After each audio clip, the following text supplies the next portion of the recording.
এত সুপ্রিম কোর্টের মহামান্য সুপ্রিম কোর্টের নির্দেশে যে শেষ পর্যন্ত চোর এসএসসি যারা অসম্পূর্ণ হোক বা লিস্ট ওয়ান একটা অযোগ্যদের তালিকা দিয়েছে, এই তালিকা আরও অনেক আগে দেবার ছিল।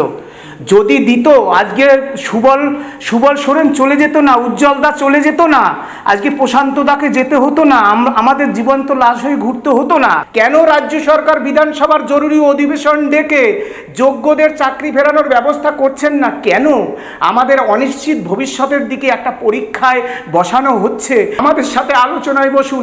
এই পরীক্ষা আমাদের জন্য নয়, আমাদের যোগ্য যারা আছেন, যারা কলঙ্ক মুক্ত, তাদের তালিকা সুপ্রিম কোর্টে দিয়ে সসম্মানে ধারাবাহিকতা সহ তাদের চাকরি ফেরান। আগামীকাল এসএসসি অভিযান হবে। আলোচনা যদি চায় সরকার এবং মাননীয় চেয়ারম্যান, আমরা আলোচনার জন্য প্রস্তুত। মাননীয় মুখ্যমন্ত্রী, আমরা আলোচনা চাই। যোগ্য শিক্ষকদের, শিক্ষাকর্মীদের বিদ্যালয়ে ফেরান, আমরা আলোচনা চাই। অন্যথায় এসএসসি অভিযান হবে। জীবন যদি শেষ হয়ে যায়, এই দুর্নীতির বিরুদ্ধে আপসীন ধারার লড়াই চলবে। আমরা জীবন শেষ, সুতরাং আমরা লড়ব। আমাদের যোগ্য চাকরি ফেরান, এইটুকুই আপনাদের বলবো।